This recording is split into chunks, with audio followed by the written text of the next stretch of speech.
امریکہ معاہدے کی شرائط سے پیچھے ہٹ رہا ہے۔ ایرانی وزارت خارجہ کے ترجمان اسماعیل بقائی نے ایکس پر ویڈیو شیئر کر دی، جس میں وائٹ ہاؤس کی ترجمان نے کہا کہ لبنان 2 ہفتوں کی جنگ بندی کے معاہدے کا حصہ نہیں ہے۔ اسماعیل بقائی کا یہ کہنا ہے کہ امریکہ کی جانب سے معاہدے سے پھرنے کی ایک اور مثال نہیں تو کیا ہے؟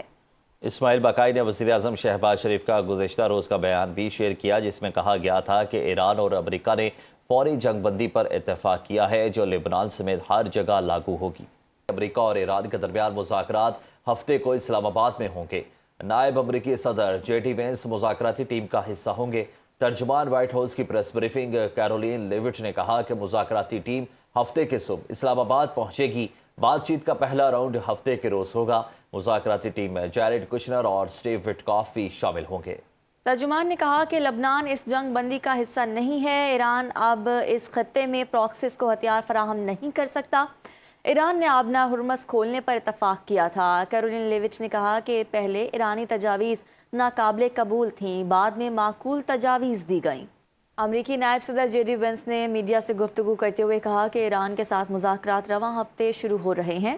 ایران کی جانب سے 10 نکاتی تجاویز پیش کی گئی ہیں۔ ابتدائی نکات کو مسترد کر دیا گیا تھا، نئی تجاویز زیادہ قابل فہم ہیں۔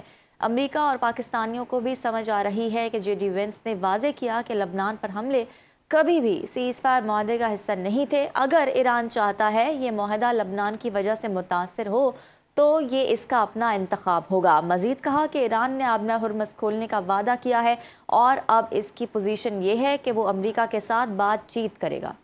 زمینی حقیقت یہی ہے کہ دونوں ممالک مذاکرات کی طرف بڑھ رہے ہیں۔ ایران کے اندر کچھ عناصر اس عمل سے خوش نہیں ہیں۔ ایران کے ساتھ مذاکرات پاکستان کے ذریعے جاری ہیں۔ آبنہ ہرمز میں ٹریفک بڑھنے سے تیل کی قیمتوں میں کمی آئی ہے۔ ایران کے وزیر خارجہ عباس اراغچی کہتے ہیں کہ ایران امریکہ جنگ بندی کی شرائط واضح ہیں۔ جنگ بندی اور اسرائیل کے ساتھ جاری جنگ ایک ساتھ نہیں چل سکتے۔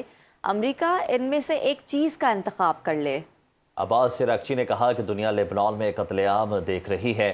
گیند امریکی کورٹ میں ہے اور دنیا دیکھ رہی ہے کہ وہ اپنے وعدوں پر کتنا عمل کر رہا ہے۔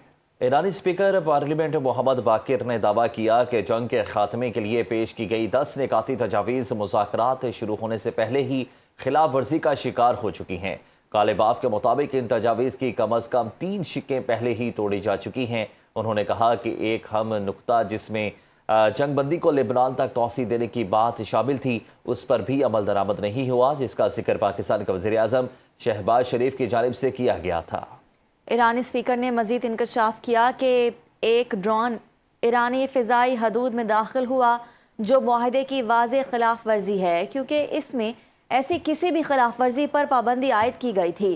انہوں نے کہا کہ ایران کے جوہری افزودگی کے حق کو بھی اس 10 نکاتی منصوبے میں شامل کیا گیا تھا۔ محمد باقر کالی باف نے اپنے بیان میں کہا کہ مذاکرات کے لیے قابل عمل بنیاد کو آغاز سے پہلے ہی کھلے عام پامال کر دیا گیا ہے۔ ایسی صورتحال میں 2 طرفہ جنگ بندی یا مذاکرات غیر معقول ہیں۔